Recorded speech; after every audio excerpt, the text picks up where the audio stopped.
Our guest today on Life Along the Streetcar is Erik Buckley. He's the owner of ENB Jewelry. You can find him inside the Tucson Gallery, and I'm going to find out some other places as well. The original interview aired on Downtown Radio, 99.1 FM, as it does every Sunday at 11 a.m., and then it's rebroadcast with potentially a few more insights here on the Life Along the Streetcar podcast. So sit in and relax and enjoy the conversation with Erik.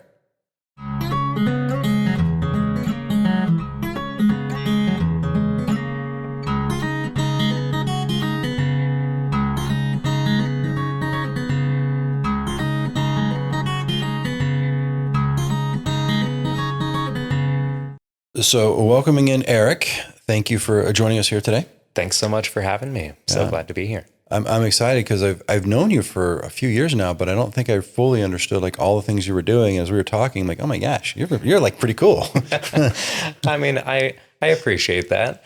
Well, let's start with some basics here. You own a company called ENB Jewelry. That's right. And your name is Erik Buckley. Yep. What is the N for? What is there? Is it like Erik what is the N? So the N is my middle initial. It's short for, it's Nakai. That's named after a Native American flute player. My parents were big fans of his and his music. So okay, well that's good because when you said it was your middle name, I was like, oh, that's boring. But now there's a backstory to that too. Yeah. So are your parents artistic, or are they like a Native American flute player is an interesting sort of individual to name your child after? Yeah, definitely on the unique side. Yeah, I would say that they are for sure on the artistic side. Okay. They both went to school for creative writing here at the U of A. All right. And my mom also has dabbled in different visual and 3-dimensional arts. I think she's thrown some pottery and does some painting and stuff too. Yeah. Okay. Which is because what I knew about your mom was she's recently retired, but she was an attorney. Right. Yep. And so I don't always equate attorneys with clay throwers. Yeah. She's a pretty well-rounded person. Good. Good. What and in your dad, what is his artistic outlets? He's a poet mostly. Okay. That's sort of been his specialty. A poet and a writer. Wow. Yeah. So I grew up with both of them as influences. So that was pretty great. So then ENB Jewelry, obviously it's jewelry, and I understand it's all your stuff. You like make all of your jewelry. Right. Yep. So, these days I do get a little bit of a hand from my wife, Abby. So it's shout out Abby. Gotta shout out Abby. Yeah. She's the best. So it's not me doing 100% of the work on it, but it still is almost all me. So a lot of it is turquoise and silver.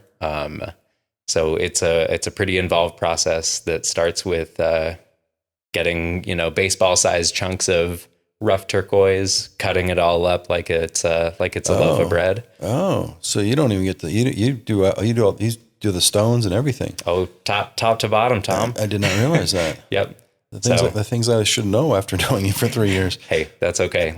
We learn something new every day. I know I'm missing stuff on you. What was the genesis of this? Was it rock collecting and like gems and minerals, or was it jewelry? Was it like, how do you get into deciding you're going to start dealing with steel and rocks and stuff? So what steel and rocks and stuff? I just made your business sound really, really like you got beautiful stuff like stones and rocks. Anyway, but what got you into all this stuff? So I was really, really fortunate enough to go to a little high school here in town that had an amazing art teacher. And so in my first year of high school art class, we had about 3 weeks of instruction on jewelry making. About a week and a half of it was pewter casting. We carved out in plaster of Paris, and then poured in molten pewter. And then the next week and a half of it was silver fabrication. So it was the same techniques that I'm using working every day today. Yeah. A local high school here in Tucson? Yeah, it was a little charter school, Sonoran Science Academy up on the northwest side. Okay. Yep. Interesting. So the Sonoran Science Academy gets you involved with the arts, and then like when did it become a career? When did it stop being a hobby? It officially stopped being a hobby. It was probably about probably about 4 years ago now. It was a bit of a process getting there. I had it as a hobby through my college, that I ended up figuring out was not for me. And so I really decided to dive in, focus on the art. Were you going to be an attorney? Sorry, Mom. No. just wondering. No, I let my two brothers do that. Okay. Yep. But so I had it as a hobby while I was in college. And then I got a job at a little supply shop here in town. Okay. So I was selling silver sheets, silver wires, tools for making jewelry. And then I had about a 7-year stint doing that before I finally decided, all right, let's give my craft a fair shot. So I really dove in. That was, if I'm remembering right, 2022. Okay. About February or so.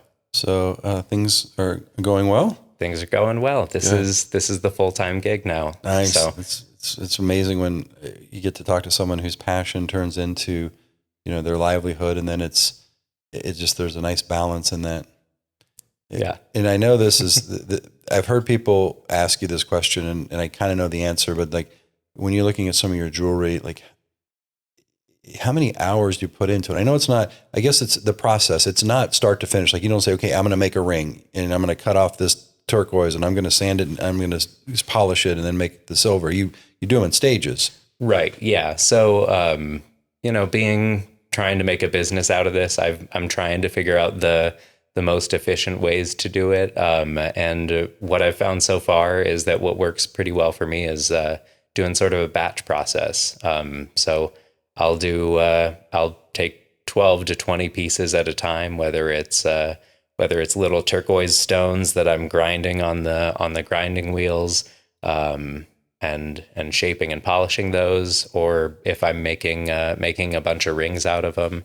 I usually start with like I said, about 12 to 20 pieces, and do each individual step to the whole batch of them before I move on.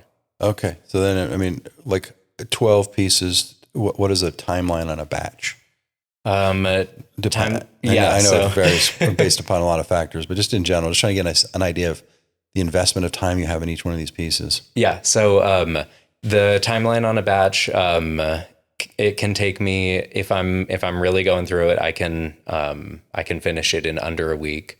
Sometimes it'll take me 2 or 3 weeks.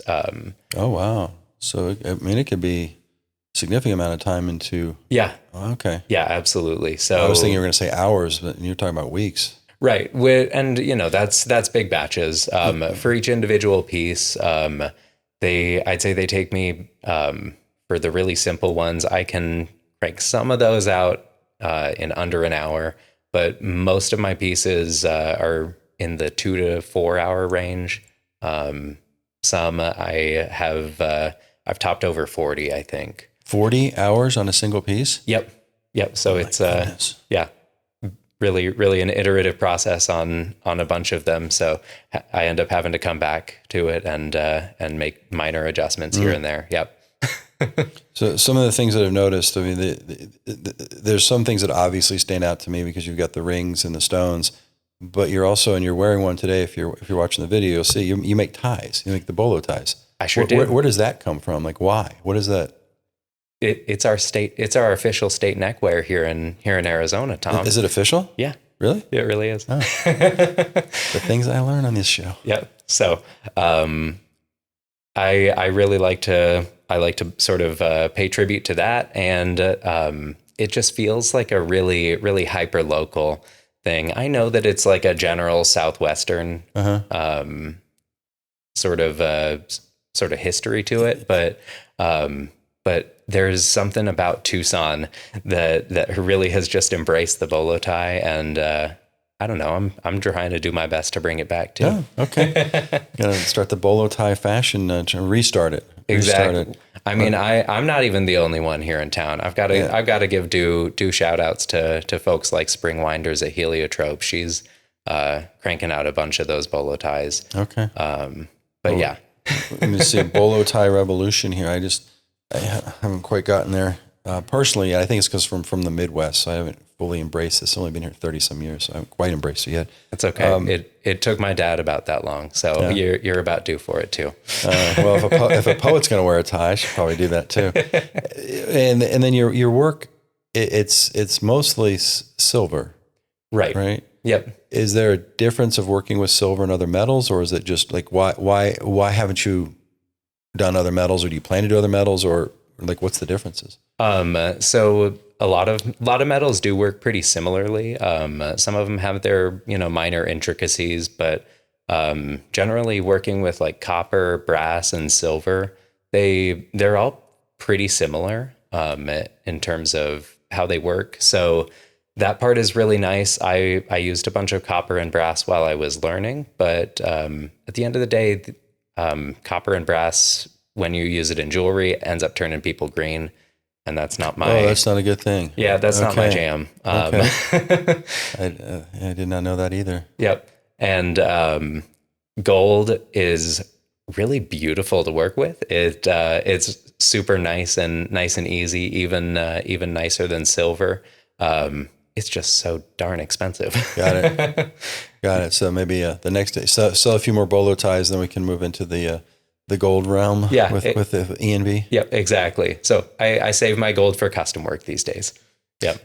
And one of the things, and again, these are things I'm learning off air, but you were sharing with me this process of you'll have to explain it to me again, but you use like stamps, like you're stamping and you're using these molds that are a couple hundred years old. Yeah. So this is a die striking process. Die strike. That's what I was looking for. Yep. Okay. And those little stamps that I've shown you, those are called impression dies. And those are made using original hubs that were carved by jewelers as far back as like you said, a couple hundred years ago, like mid 1800s.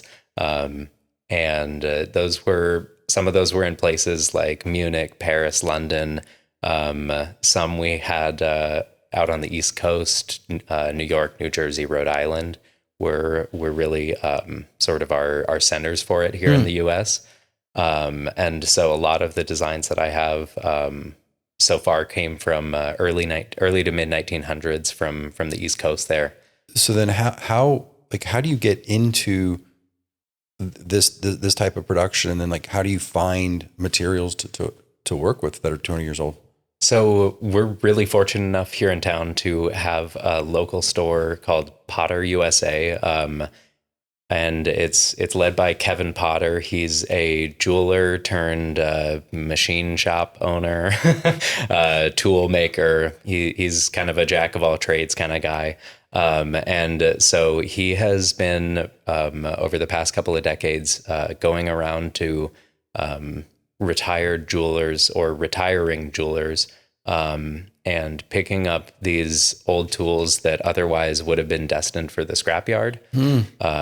And he has been repairing the ones that have needed repair, and started reproducing them into these usable dies to give them a new life. But these are some of the original dies that were used for decades. He's not recreating them. He's collecting and refurbishing these older dies. The older, whatever they called. Right. So the original positive carvings are called hubs. Okay. And those were the ones that the jewelers originally carved. And sometimes they were used as a two-piece set with the positive and the negative.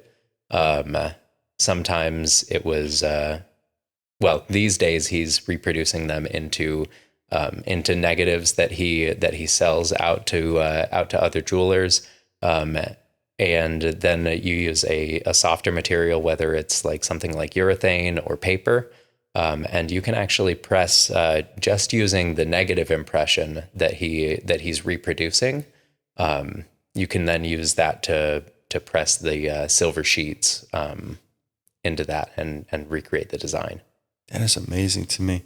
So then the stuff that people are walking around with, that maybe a ring that you created, is a design that may have been created in New Jersey in the 1900s, and right. We're walking around with it today. Yep. It's fascinating. Yep, exactly. So, it's jewelry from a generation ago, 2 generations ago, that otherwise would have been sort of lost to history. Lost that without someone like Mr. Potter that wants to preserve that history, or someone like yourself that wants to then engage with that. That's fantastic. Yeah. Oh. It's pretty great being a part of that little jewelry community that's doing that. How do people find you? Are you Instagramming? Are you Facebooking? Are you ticking or talking? Like where do people find you? Right now I am neither ticking nor talking. Okay. But I am on Instagram. Okay. My Instagram handle is ENB_jewelry. Okay. And I also have a website, and it's enbjewelry.com. But aside from that, I have my space inside the Tucson Gallery. Yes. And we also do pop-up markets from time to time too. Well, and this is the pop-up market season. So this is going to be airing at the first weekend in November. What do you have, like 30 between the end of November and the end of the year? Is that? Hopefully not 30. Okay. My next 2 coming up are going to be the Tucson Museum of Art Fall Artisans Market. That's the Friday, Saturday, Sunday weekend of November 21st. Okay. And then the one after that, I believe, is going to be the Made in Tucson Market. And that, if I'm remembering off the top of my head, should be November 30th, last Sunday in November, the Sunday after Thanksgiving. Yeah, Made in Tucson Market is just really grown in popularity over the years too, with not just so many local artisans. Yeah, it's become a really great one. The community shows up for really beautifully. So what are things that your mind probably is always working on something that isn't ready for public consumption yet? Like what are you working on right now that we're going to see in 2026 that you're hoping to unveil to us? So the pieces that I'm currently working on, I just started in the past couple of weeks, are going to be Tucson Gallery-inspired. Ooh, I'm liking where this goes. There'll be silver picture frames with my silver landscapes on the inside. Oh wow! So it'll be like a display art piece. Yep. So I'll probably I'm hoping to figure out a way to have it as either a wall art or a piece that you can take out with you. That'd be fabulous. Just grab something off the shelf. It's just a whole display of artwork, and you just grab one and put it on a necklace and head out. Yeah, exactly. So those are pieces that I'm hoping to have some fun with. Fantastic.